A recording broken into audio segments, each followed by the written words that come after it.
On the night of December 23rd, while every house on the block glowed with Christmas lights, Ryan Carter stood in his girlfriend's apartment, coat still in hand. Emily spoke quietly, but each word cut deep.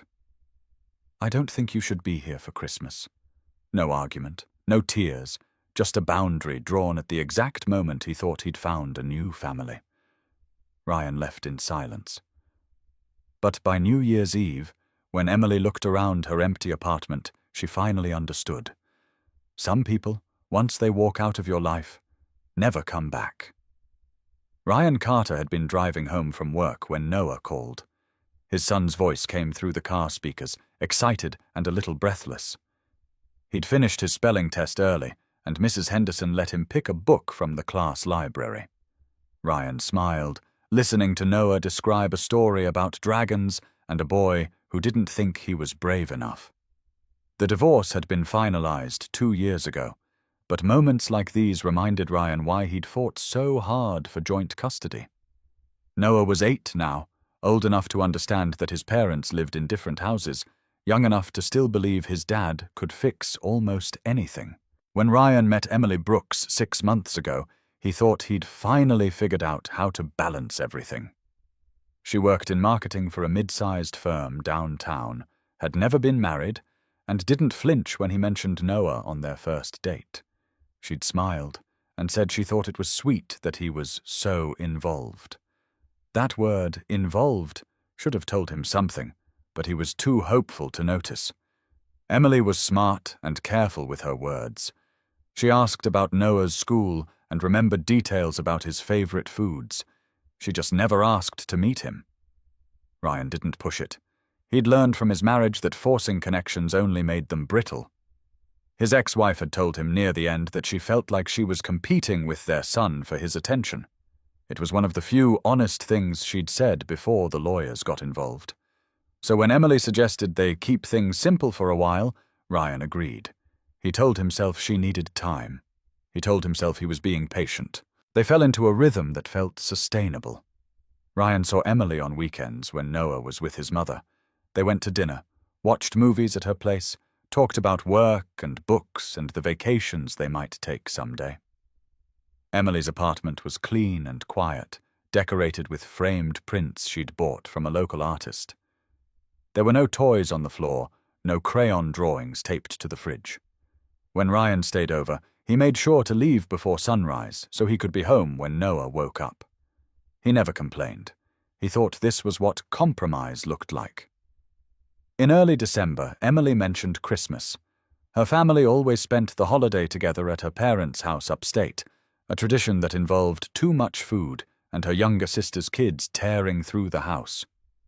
She described it with affection, but also a kind of weariness, like she was explaining a job she'd held for years. Ryan listened and assumed he'd spend Christmas with Noah, the way he had since the divorce. It seemed straightforward enough. But then, a week before the holiday, Emily brought it up again. They were at her apartment, and she was folding laundry on the couch while Ryan sat nearby, scrolling through his phone. She said his name in a way that made him look up. Her tone was calm, almost rehearsed, like she'd been practicing what to say. She told him she'd been thinking about Christmas and what it would look like this year. Ryan set his phone down, waiting. Emily folded a sweater and placed it on the stack beside her. She said she thought it was important to keep certain traditions separate, especially this early in a relationship. She said her family had their own way of doing things, and introducing someone new, someone with a child, might complicate the dynamic. Ryan felt something cold settle in his chest. He asked her what she meant by complicate. Emily looked at him, her expression soft but firm, and said she didn't think he should come to Christmas this year. She said it wasn't about him, exactly. It was about timing and boundaries and not rushing things. She said she needed this time with her family to be simple, to be what it had always been. Ryan sat there, trying to find the right words, but none of them felt adequate. He asked if she meant just him, or if she was also talking about Noah. Emily's face shifted slightly, and she said she thought it was better if it was just her family this year. The apartment felt smaller after that. Ryan stood up, not because he was angry, but because sitting still made it worse. He walked to the window and looked out at the street below, where a few people were carrying shopping bags and a string of lights blinked in the window across the way. Emily stayed on the couch, watching him. She said she hoped he understood. She said this didn't mean she didn't care about him. Ryan turned and looked at her, really looked at her, and realized he'd been making excuses for months. He'd told himself she needed time to adjust, that meeting Noah was a big step, that he should be grateful she was even willing to date a single father. But standing there, he saw it clearly. She didn't want to adjust. She wanted him, but only the version of him that didn't come with a child. Ryan picked up his coat from the chair by the door. Emily stood up, her hand still holding a t-shirt she hadn't finished folding. She asked where he was going. Ryan said he was going home. She asked if they could talk about this, but he shook his head. He told her there was nothing to talk about. He said if she couldn't see him and Noah as a package, then she didn't really see him at all. Emily's face went pale, and she said she wasn't asking him to choose. Ryan looked at her and said she didn't have to. The choice was already made. He left without slamming the door. He walked down the stairs of her building and out into the cold December air, his breath fogging in front of him. He got in his car and sat there for a moment, hands on the wheel, trying to understand what had just happened. He'd thought they were building something. He'd thought she understood what his life looked like. But she didn't want his life. She wanted the parts that fit neatly into hers. Ryan drove home in silence. When he walked into his apartment, Noah was in his room, building something out of blocks. Ryan stood in the doorway, watching his son, and felt a sharp clarity. He'd spent 2 years trying to prove he could be a good father and still have a life of his own. He'd bent himself into shapes he didn't recognize, hoping someone would see the effort. But Noah didn't need a father who was always apologizing for his existence. He needed a father who knew his worth. The next morning, Ryan called his boss and asked about the position they'd mentioned a few months ago. It was in a different department, more responsibility, better pay, but it would mean longer hours and a move across town to be closer to the office. Ryan had turned it down before because it felt like too much change too fast. But now, sitting at his kitchen table while Noah ate cereal and talked about the upcoming school winter concert, Ryan realized change was exactly what he needed. He told his boss he was interested. He said he'd have an answer by the end of the week. Emily texted him that afternoon. She said she was sorry if she'd hurt him. She said she didn't want to lose him over a misunderstanding. Ryan read the message twice and then put his phone down. There was no misunderstanding. She'd been clear, maybe for the first time since they'd started dating. She wanted him, but not the life that came with him. Ryan didn't respond. He made dinner for Noah, helped him with his homework, and tucked him into bed. Later, lying in his own bed, staring at the ceiling, Ryan felt something he hadn't felt in a long time. Not anger, not sadness, just a quiet, steady resolve.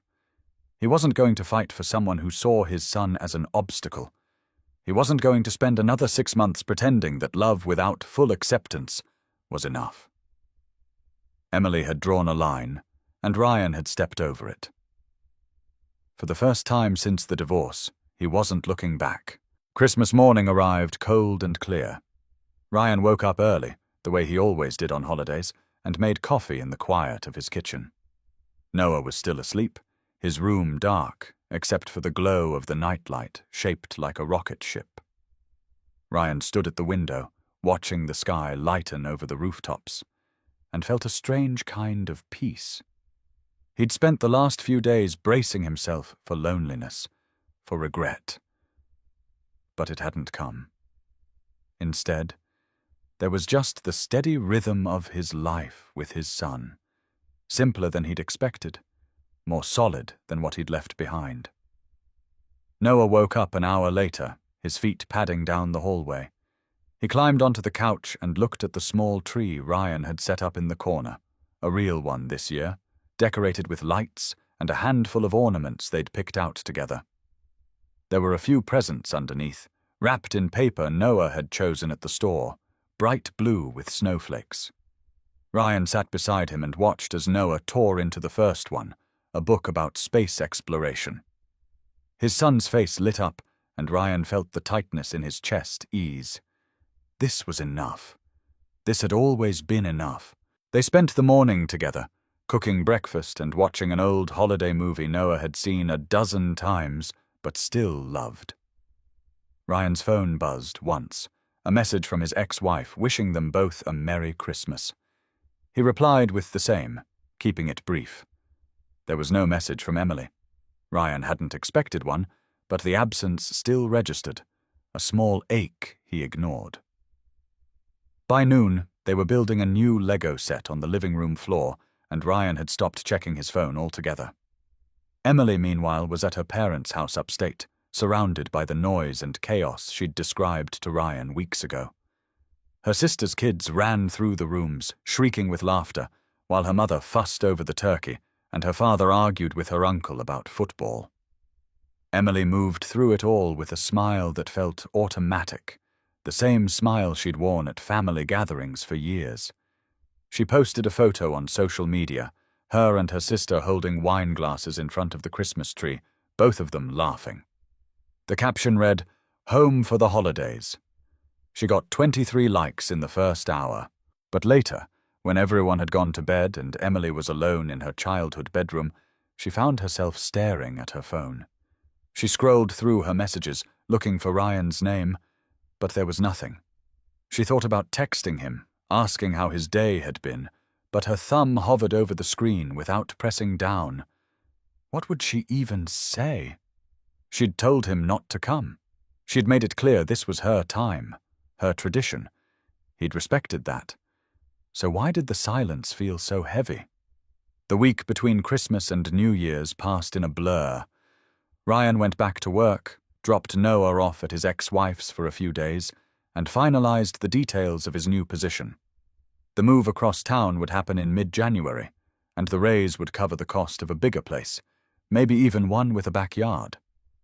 His boss seemed pleased, mentioning that Ryan's reliability had always set him apart. Ryan thanked him and didn't mention that reliability had been the thing his ex-wife resented most. He'd learned not to apologize for showing up. Emily returned to the city on the 28th. Her apartment felt too quiet after the noise of her parents' house, and she spent the first evening unpacking and doing laundry. She kept expecting Ryan to text, to ask about her trip, to suggest they meet for coffee. But her phone stayed silent. On the 29th, she finally broke and sent him a message. It was casual, light, asking if he wanted to grab dinner before the new year. She hit send and then immediately regretted it, her stomach twisting with something she couldn't name. Ryan saw the message while he was at the grocery store with Noah, picking up snacks for a quiet New Year's Eve at home. He read it twice, standing in the frozen food aisle, while Noah debated between two different kinds of ice cream. Emily's tone was friendly, almost like nothing had happened, like the conversation in her apartment 2 weeks ago had been a minor bump, rather than a breaking point. Ryan slipped his phone back into his pocket without replying. Noah chose the chocolate chip flavor, and they moved on. That night, after Noah was asleep, Ryan sat on his couch and thought about Emily's message. He could picture her waiting for a response, checking her phone, maybe starting to realize he wasn't going to answer the way he always had before. For 6 months, Ryan had been the one to reach out first, to adjust his schedule, to make sure she felt prioritized. He'd convinced himself that effort was the same as love, but effort without reciprocity was just exhaustion. He typed a response and then deleted it. He tried again, something polite and non-committal, but it felt dishonest. Finally, he set the phone down and didn't pick it up again. If Emily wanted to understand why he wasn't responding, she'd have to sit with the same discomfort he'd felt when she told him he didn't belong at Christmas. Ryan wasn't angry. He was just done pretending that silence didn't have a cost. Emily checked her phone every few hours, her confusion slowly turning into something sharper. She told herself Ryan was probably busy, that he'd respond eventually, but by the 30th, she started to feel the shift. He wasn't busy. He was choosing not to answer. The realization unsettled her in a way she hadn't anticipated. She thought about their relationship, about the careful boundaries she'd maintained, and wondered if she'd miscalculated. She'd wanted space, control, the ability to keep her life separate from the complications of dating a single father. But now, sitting in her apartment with no plans for New Year's Eve, she felt the absence of something she hadn't known she relied on. On the 31st, Emily called Ryan. It was late afternoon, and she was getting ready for a party her co-worker had invited her to, something she'd agreed to out of obligation rather than interest. The phone rang 4 times before Ryan answered. His voice was calm, almost distant, and Emily felt her throat tighten. She asked if he had plans for the evening, trying to sound casual. Ryan said he did. He and Noah were going to watch the fireworks from the park near their apartment, something they did every year. Emily's chest constricted. She hadn't known that. She'd never asked. She tried to recover, saying it sounded nice, asking if maybe they could meet up later after Noah went to bed. Ryan's response was measured, deliberate. He said he didn't think that was a good idea. Emily felt the words land like stones. She asked why, her voice smaller than she intended. Ryan said he thought they both knew why.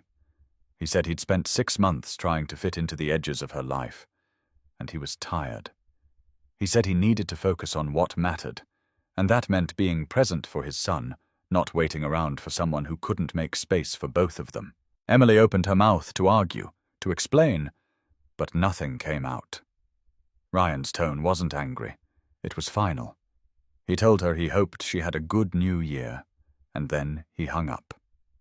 Emily stood in her bedroom, phone still in her hand, staring at her reflection in the mirror. She looked the same as she had an hour ago, but something inside her had cracked. For the first time, she understood what she'd done. She hadn't just asked Ryan to skip Christmas. She'd asked him to be less than he was, to shrink himself and his life down to something manageable, something that didn't require her to change. She went to the party anyway, because staying home felt worse. Her co-workers were loud and cheerful, toasting to the new year, talking about resolutions and fresh starts. Emily stood by the window with a glass of champagne she didn't want, watching the city lights stretch out below. She thought about Ryan and Noah at the park, bundled up in coats, watching the sky light up with fireworks. She thought about the way Ryan had sounded on the phone, not bitter, just clear. She'd wanted him to fight for her, to argue, to prove that he still cared. But he hadn't. He'd simply walked away. At midnight, everyone around her cheered and hugged, counting down the final seconds of the year. Emily raised her glass with the rest of them, but her smile felt hollow. She checked her phone one more time, hoping for a message, a sign that Ryan might still reach out. There was nothing. Just the notifications from social media, people she barely knew wishing her a happy new year. She slipped her phone back into her purse and looked around the room, suddenly aware of how alone she felt, even surrounded by people. Ryan, meanwhile, stood in the park with Noah on his shoulders, both of them tilted back to watch the fireworks explode overhead. The air was freezing, and Noah's mittened hands gripped Ryan's head for balance, but neither of them moved. The sky filled with color, gold and red and blue, and Noah shouted with delight at each burst. Ryan felt his son's weight, solid and real, and thought about the year ahead. A new job, a new apartment, a life built around what mattered, not what was convenient. When the last firework faded, Noah asked if they could get hot chocolate on the way home. Ryan said yes, and they walked through the park together, Noah chattering about which firework was his favorite. Ryan listened, his hands in his pockets, his breath clouding in the cold air.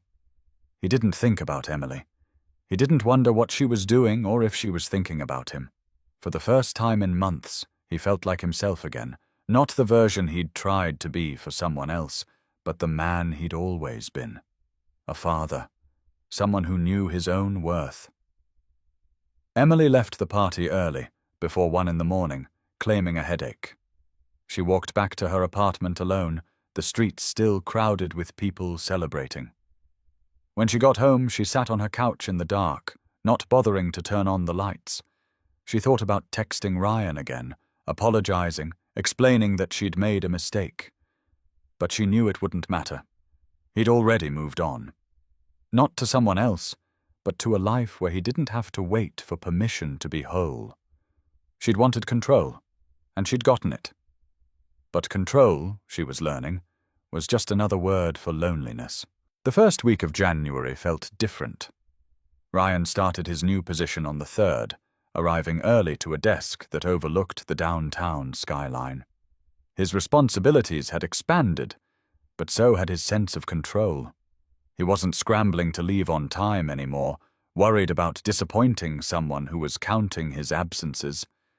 He worked late when he needed to, left early when Noah had a school event, and nobody questioned it. His competence had earned him flexibility, and for the first time in years, he didn't feel like he was failing at both work and home. Emily went back to her own job on the same day, sliding into her cubicle with the same routines she'd followed for 3 years. But everything felt slightly off, like a picture frame hanging crooked. Her co-workers asked about her holidays, and she said they were fine. Good. The usual. She didn't mention Ryan. She didn't mention the silence that had followed her into the new year. At lunch, she scrolled through her phone, looking at Ryan's social media, but he hadn't posted anything. No updates, no photos. Just the same profile picture from months ago, him and Noah at a baseball game, both smiling. She thought about unfollowing him, removing the temptation to check, but she couldn't bring herself to do it. Instead, she kept looking, hoping for some sign that he was struggling too, that the ending had affected him the way it was affecting her. But there was nothing. Ryan had simply moved forward, and the ease of it stung more than she wanted to admit. On the 8th of January, Emily finally broke. She texted Ryan again, this time without pretense. She said she missed him. She said she'd been thinking about what he'd said on New Year's Eve, and she wanted to talk. She said she understood if he needed space, but she hoped they could find a way to work through this. She hit send and then sat on her couch, phone in her lap, waiting. An hour passed, then 2. By the time she went to bed, there was still no response. Ryan saw the message that night, after he'd put Noah to bed. He read it 3 times, standing in his kitchen with a glass of water he'd forgotten to drink. Emily's words were careful, measured, the same tone she'd used when she told him not to come to Christmas. She missed him, but she didn't say she'd been wrong. She wanted to work through it, but she didn't say what that meant. Ryan set his phone down and looked around his apartment, at the boxes stacked in the corner, ready for the move across town. He'd built a life that didn't leave room for ambiguity. He couldn't go back to waiting for someone to decide he was worth the trouble. The next morning, Ryan finally replied. His message was short, direct. He said he appreciated her reaching out, but he didn't think talking would change anything. He said he'd realized over the past few weeks that they wanted different things, and trying to force a compromise would only make both of them miserable. He said he hoped she found what she was looking for, and he meant it. Then he sent it and put his phone away. Emily read his response in the bathroom at work, her hands shaking. She'd expected resistance, maybe even anger, something she could argue against. But Ryan's tone was kind, almost gentle, and that made it worse. He wasn't punishing her. He was letting her go. She locked herself in a stall and cried quietly, her hands pressed against her face. She didn't know if she was crying because she'd lost him or because she'd never really had him in the first place. That evening, Emily sat at her dining table with a cup of tea she didn't drink, staring at the framed prints on her walls. She thought about the life she'd built, clean and controlled, designed to fit her exactly. No mess, no complications, no 8-year-old boy asking questions or needing attention. She'd convinced herself that was what she wanted, that adding Ryan's life to hers would disrupt the balance she'd worked so hard to create. But sitting there in the silence, she realized the balance had always been an illusion. She'd kept everything so neat because she was afraid of what would happen if she let someone else in, really in, with all the chaos and commitment that came with them. She thought about calling Ryan, hearing his voice one more time, but she knew it wouldn't help. He'd already said everything he needed to say. She'd asked him to be smaller, and he'd refused. Not out of spite, but out of self-respect. Emily had spent so long protecting herself from the wrong things that she'd missed the one thing that mattered. Ryan hadn't needed her to be perfect. He'd just needed her to see him, all of him, and choose him anyway. But she hadn't. And now it was too late.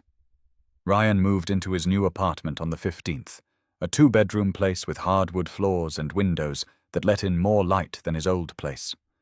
Noah loved it immediately, claiming the smaller bedroom and announcing he wanted to paint it blue.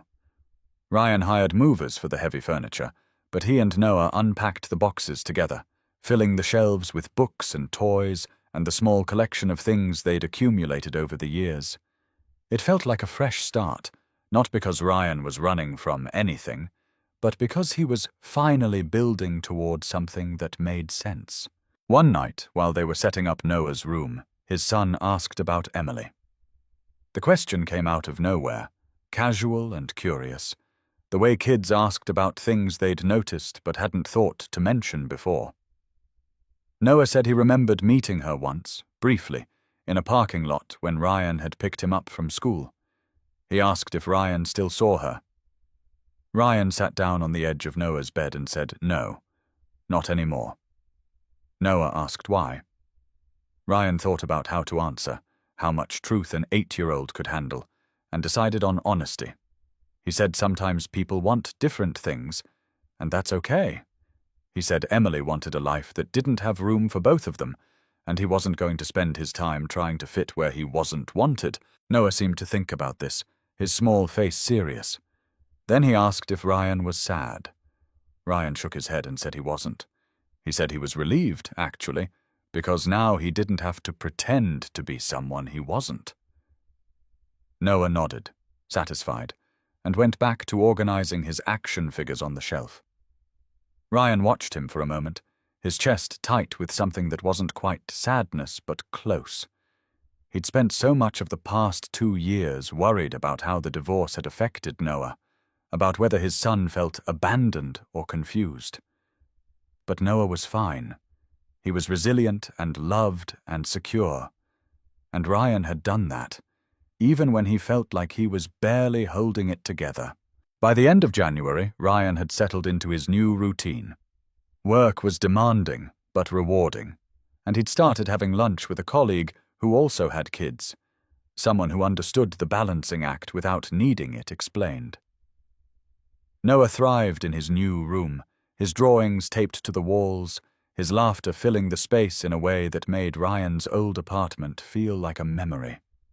Ryan didn't think about Emily often, and when he did, it was without bitterness. She'd been part of his life for a short time, and she'd taught him something valuable. He'd learned that he didn't need someone to complete him. He just needed someone willing to stand beside him, not in front of or behind, but next to, as an equal. Emily, meanwhile, had stopped checking her phone for messages that weren't coming. She'd started therapy in late January, sitting across from a woman who asked gentle questions and didn't judge when Emily admitted she was afraid of commitment, of mess, of letting someone get close enough to hurt her. The therapist asked why she thought Ryan had hurt her. Emily said he hadn't. That was the problem. He'd been kind and patient, and she'd pushed him away because she couldn't handle what he represented, a life that required her to grow, to stretch, to be uncomfortable. The therapist nodded and asked what Emily wanted now. Emily said she didn't know, but she was starting to understand what she'd lost. On a cold afternoon in early February, Emily walked past the park where Ryan had told her he'd taken Noah on New Year's Eve. She stood at the edge, watching kids run around the playground, their parents nearby, and tried to imagine what it would have been like to be there with them. Not as a stranger, but as someone who belonged. She couldn't picture it. Not really. And that told her everything she needed to know. She hadn't been ready. Maybe she never would be. But Ryan had been. And she'd let him go because she was too scared to meet him where he was. She turned and walked back to her apartment, hands shoved in her pockets, her breath clouding in the winter air. The city moved around her, indifferent and vast, and Emily felt smaller than she had in years. Ryan had moved on. Noah had his father, whole and present. And Emily had what she'd always wanted: control, quiet, a life that fit her perfectly. But standing in her empty living room that night, she finally understood the cost. Some people, once they walk out of your life, never come back. Not because they're cruel, but because they know their worth. And Emily had learned too late that Ryan's worth was something she should have held on to.